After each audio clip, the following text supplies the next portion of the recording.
Donc, je me présente, je m'appelle Julie Lahaye, je suis la directrice générale de l'organisme Intégration TSA. C'est avec beaucoup de bonheur qu'on est avec vous ce midi. Le mois de mars, pour nous, c'est notre mois d'anniversaire, donc on fête nos 8 ans d'opération de service. Donc, c'est toujours un petit peu un cadeau, en fait, qu'on se fait, ou en tout cas que je me fais de venir présenter les services au mois de mars, à l'aube du mois de l'autisme. Et j'ai le bonheur d'être accompagnée aujourd'hui là, de Léonie Fauché, qui est nouvellement dans mon équipe au niveau de la coordination du développement et de la philanthropie. Donc, voilà, on commence la présentation. Donc, bien sûr, vous êtes ici pour découvrir l'organisme Intégration TSA. On va faire la présentation de l'organisme. Premièrement, notre mission. Notre mission, c'est d'être en fait un organisme communautaire, bien sûr, pour accompagner les personnes autistes et leurs familles dans la transition à la vie adulte active. Ceux qui me connaissaient ou qui me connaissent en fait, vous savez que j'écrivais avant 21 ans et plus. Pourquoi 21 ans? Parce que les familles qui ont fondé l'organisme visaient en fait de couvrir finalement le truc de service après 21 ans. Mais vous allez voir qu'on a ajouté un nouveau service et donc on a élargi notre tranche de couverture de services avec les 15 ans et plus. Donc, je vais vous en parler un petit peu plus tard. C'est quoi la transition à la vie adulte active? En fait, c'est tout ce qui concerne les projets de vie du jeune adulte qui souhaite accomplir quand il aura terminé l'école. Donc, ça peut être d'avoir un travail, de participer à des activités de loisirs, de s'impliquer dans sa communauté. Mais bien sûr, il doit avoir une perspective de contribuer à la société de façon, dans la société économique ou pas, c'est-à-dire d'avoir un salaire ou pas, mais il faut qu'il y ait une perspective de contribuer à la société.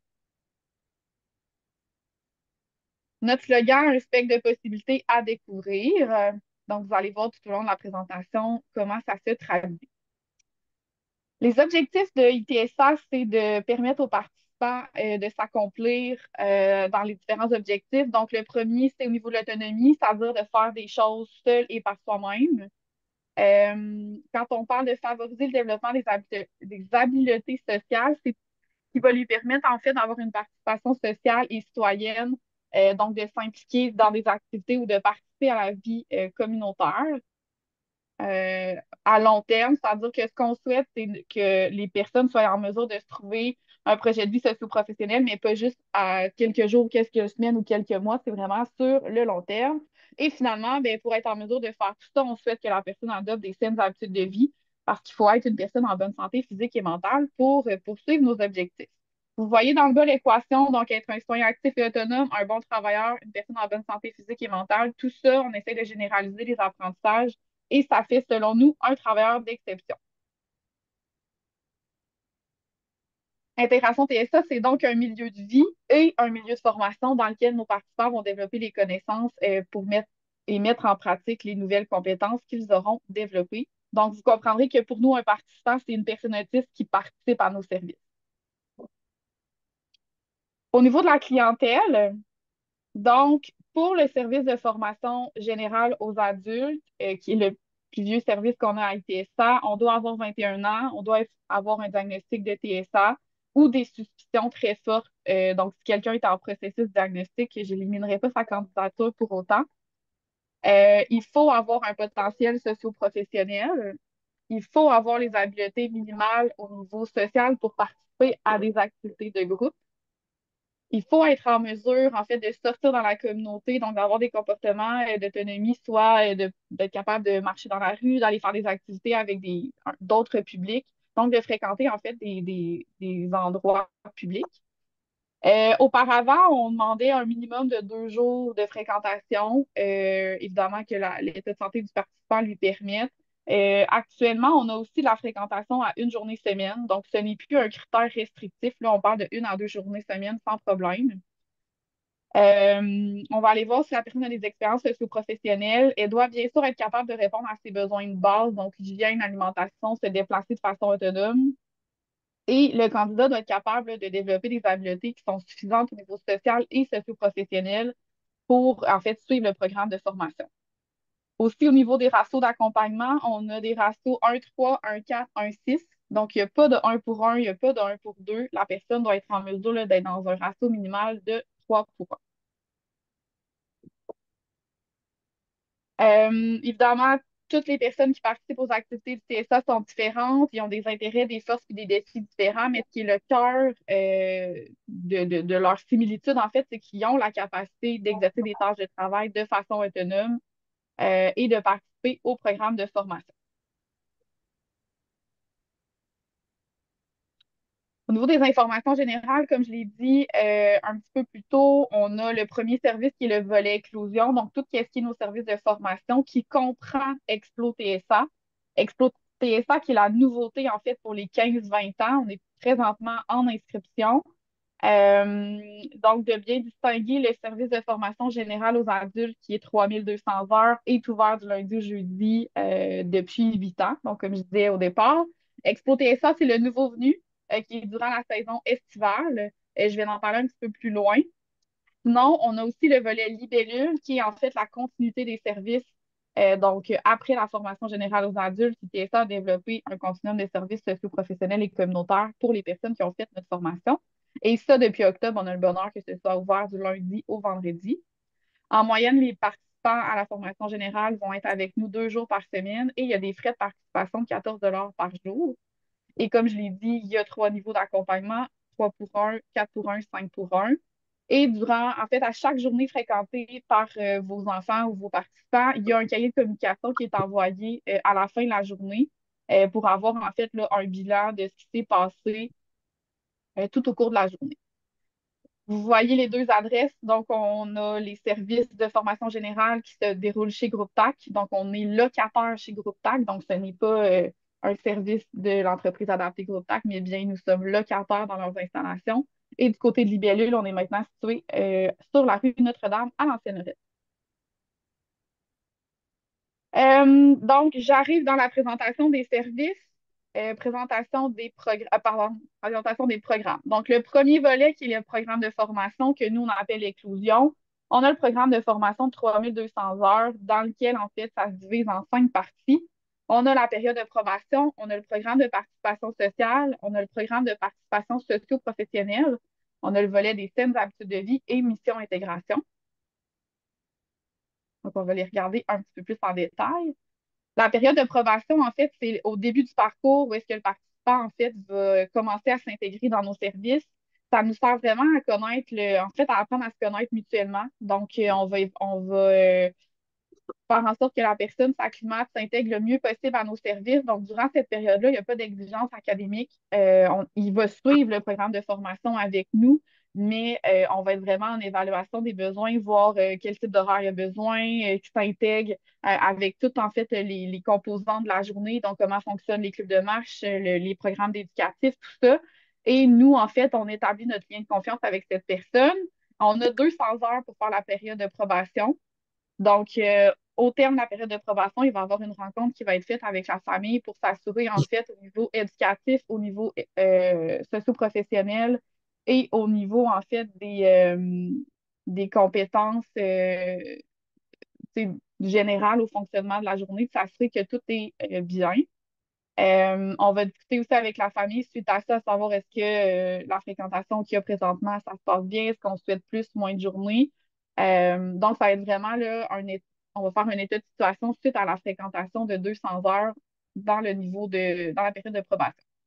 Un coup que la période de probation est terminée, on embarque dans les différents programmes. Donc, le premier programme que je mentionnais un petit peu plus tôt, c'est le programme de participation sociale. L'objectif, c'est de devenir un citoyen actif et autonome.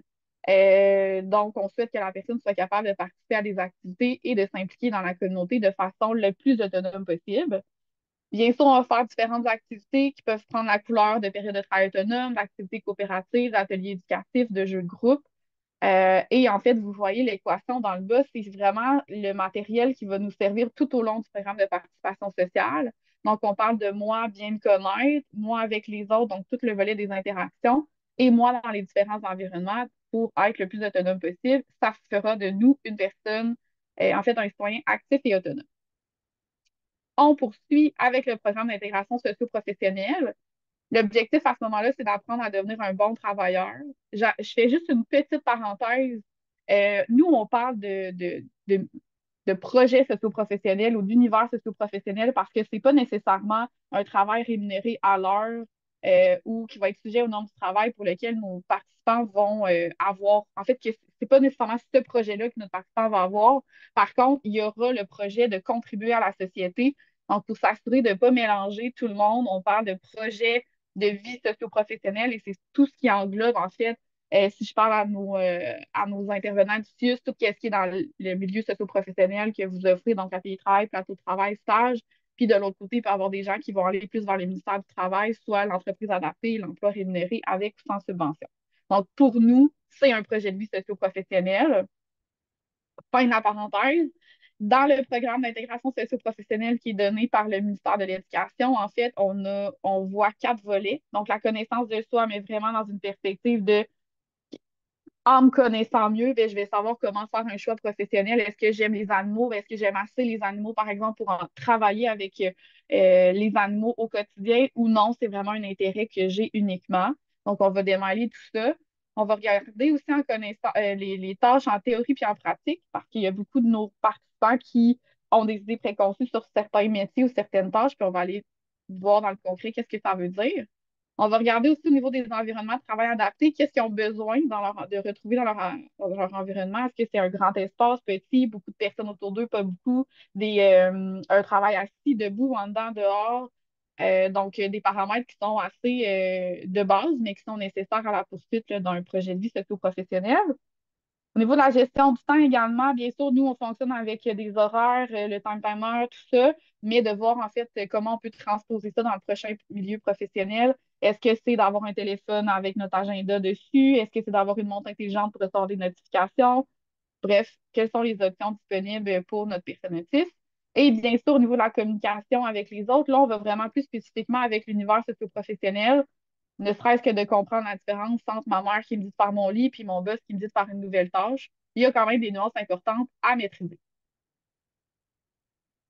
Je continue avec le programme des systèmes d'habitudes de vie. Comme je vous l'ai dit, nous, on croit à ITSA que pour être un citoyen actif et un travailleur productif, il faut être une personne en bonne santé physique et mentale. Donc, il y a toutes sortes d'activités qui, dans la programmation, va se dérouler. Qu'on parle du club de marche, des stations actives, ça peut être bien sûr des activités de discussion, des ateliers éducatifs. Tout le volet sensoriel aussi qui est pris en compte. On va revenir sur des thématiques comme l'hygiène, l'alimentation, pour s'assurer en fait que la personne soit bien outillée dans ces thématiques-là. Dans le programme des scènes habitudes de vie, c'est un peu différent. C'est nous qui avons créé ce programme-là. Donc, c'est plus un format à la carte. Donc, on va vraiment s'ajuster en fonction de la personne. C'est quoi les besoins qu'elle a en fait au niveau de l'éducatif. Puis tout le volet de la prévention, bien, on va autant dans, oui, bon, bien sûr, les premiers soins, mais la sécurité informatique. Dans le fond, c'est quoi les numéros de téléphone à savoir si j'ai un enjeu, 911, 811, tout ça. Et on termine par le volet de la mission intégration. En fait, vers la fin du parcours de formation, là, les participants vont intégrer ce volet-là qui est vraiment individualisé. Et l'objectif, là, c'est vraiment de consolider le projet de vie de la personne. Euh, donc, c'est de regarder avec lui tous les apprentissages qu'il a fait durant le parcours du TSA, ben, vers quoi on s'en va pour l'après. Donc, est-ce que ce sera vers l'entreprise privée, l'entreprise adaptée, est-ce que ce sera vers le CIUS, vers d'autres occupations? Donc, on va vraiment regarder avec la personne. Dans un monde idéal, on intégrerait la personne dans le prochain milieu et on s'assurerait que les apprentissages qui sont nécessaires à une participation pleine et entière soient mis en place. Dans le volet éclosion, il y a le nouveau venu qui est le programme Explo TSA. Donc, c'est pour les 15 à 20 ans. C'est vraiment un ajout qu'on a fait. Donc, comme vous le voyez dans le diagramme ici plus bas, le programme de formation que je viens de vous présenter, c'est le programme sport à ITSA, mais on a ajouté Expo TSA qui se veut en fait pour des jeunes entre 15 et 20 ans qui sont toujours sur les bancs d'école, donc soit en FPT ou en SMS. Ces jeunes adolescents-là souhaitent explorer le monde socio-professionnel avec des tâches de travail différentes. On souhaite faire des nouvelles expériences, on souhaite être dans du concret. Donc, l'objectif, en fait, c'est d'offrir un espace où est-ce qu'on va explorer pendant 2 semaines ce que ça veut dire être un adulte ou faire une transition vers la vie adulte active. C'est cohérent avec les apprentissages qui se font en FPT et en FMS. Et c'est un peu comme, je l'ai dit dans mes mots à moi, là, mais c'est comme un cours d'été sur ce sera quoi avoir un projet de vie socio-professionnel comme personne autiste. Ensuite, Quand on a terminé la formation d'intégration TSA, donc on peut, ceux qui seront en mesure d'aller vers le milieu du travail pourront aller vers le milieu du travail, régulier ou adapté. Pour ceux qui ont des besoins plus grands, on a développé notre propre approche au niveau des services socio-professionnels. On a donc l'équipe et les ateliers libellules. Du côté de l'atelier libellule, c'est un milieu dans lequel on peut accueillir 6 travailleurs d'exception. Le ratio d'accompagnement, c'est 3 pour 1. C'est vraiment un milieu de vie et un milieu socio-professionnel. C'est le dernier venu aussi. Donc, on a pris possession d'une nouvelle installation à l'ancienne Lorette depuis le mois d'octobre. Vous voyez nos travailleurs d'exception qui sont en train d'exécuter des tâches de travail. Donc, c'est un milieu protégé dans lequel le travail vient à nous. Euh, et c'est 5 jours par semaine. Et là, avant de me faire poser la question, c'est pour le moment uniquement disponible pour les gens qui ont fait la formation générale à ITSA. De l'autre côté, l'équipe Libellule, ce serait des équipes en fait qui iraient en entreprise. Donc là, contrairement au premier milieu, le travail venait à nous. Dans le cas de l'équipe, c'est nous qui allons dans l'espace parce qu'il y a du travail. On parle souvent de tâches manuelles simples qu'on va aller exécuter. Là, vous voyez un exemple avec la Cité agricole, là, qui est un partenaire qu'on a. Donc, évidemment, c'est des tâches maraîchères, mais je vous rassure, ce n'est pas toujours des tâches sur une ferme. Euh, donc, la présentation des services, elle est complétée. Maintenant, comment on peut avoir accès aux services? C'est la demande d'admission. Donc, de la façon que ça fonctionne, c'est qu'il y a un formulaire d'admission qui est disponible sur notre site Internet. Vous le faites parvenir à moi-même, donc à l'adresse intégration.tsa@gmail.com. Une fois que je reçois le formulaire d'admission, je regarde, en fait, c'est quand est-ce que vous désirez avoir le service. Donc, est-ce que c'est maintenant ou c'est pour la fin des classes en juin? Que nous, il n'y a pas de date d'entrée dans l'année. Donc, c'est une entrée continue. Donc, dès que je reçois le formulaire d'admission, on peut commencer la collecte d'informations. À ce moment-là, je vais prendre contact avec les parents, le milieu scolaire, si le jeune est à l'école ou s'il y a un intervenant au dossier. Donc, il y a un formulaire là, dans le, dans le formulaire d'admission, en fait, qui me permet là, d'échanger de l'information avec les intervenants au dossier. Normalement, je vais aller visiter le jeune dans son milieu scolaire et après ça, je vais faire une rencontre avec les parents pour compléter l'information, parents ou tuteurs ou intervenants au dossier, là, dépendamment de la situation du jeune. Et il y a 3 scénarios possibles. La demande peut être recevable, puis on va prévoir une intégration sous peu. La demande peut être recevable, mais la personne va être mise sur une liste d'attente parce que pour le ratio d'accompagnement qui est nécessaire pour l'individu, j'ai de l'attente parce que mes places sont comblées. Par exemple, le ratio 3 pour 1 est souvent plein. Donc, si ce serait pour ce ratio-là, par exemple, il serait accepté, mais sur la liste d'attente, ou la demande peut être non recevable. Si la demande est recevable, et on va regarder ensemble à partir de, vous allez recevoir en fait une lettre de confirmation et on va regarder ensemble quand est-ce qu'on commence l'intégration dans nos services. Il y a un cahier de préparation qui va être envoyé à votre enfant pour le regarder avant. Et souvent, dans presque 100% des cas, là, le jeune est venu visiter avec vous avant. Ça peut être le jeune tout seul, le jeune avec un intervenant ou avec la famille. Comme ça, la première journée, ben, il n'y a au moins pas le stress là, de savoir quelle porte je vais prendre, qui va être où et tout ça.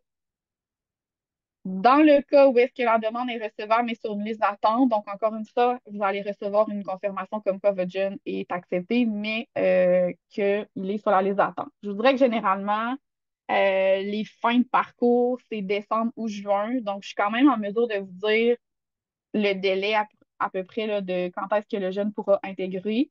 Le seul ratio d'accompagnement que j'ai de l'attente pour le moment, c'est le 3 pour 1. Toutes les autres, il y a la disponibilité maintenant et tous les jours de la semaine. Et finalement, si jamais votre demande était non recevable, bien sûr, je vais vous expliquer pourquoi. Des fois, ça peut être pour des raisons d'autonomie, pour des raisons de, bon, peu importe au niveau du comportement, tout ça. On peut toujours refaire une demande si le comportement qui a été ciblé comme étant en fait la raison que c'était non recevable. Vous pouvez revenir vers moi là, quand ce sera changé ou s'il y a une nouveauté là, dans la réalité de votre jeune. Il n'y a pas de problème. C'est pas une fois je fais la demande puis après c'est terminé. Ensuite, pour connaître, en fait, si vous désirez vous impliquer ou demeurer, en fait, d'avoir l'information en continu sur les services du TSA, on est très actif sur notre page Facebook, sur notre site web. Bien sûr, on est sur Instagram, on est sur LinkedIn et il y a aussi l'infolettre. Donc, c'est vraiment les manières là, de vous tenir au courant de l'avancement du TSA. Et voilà.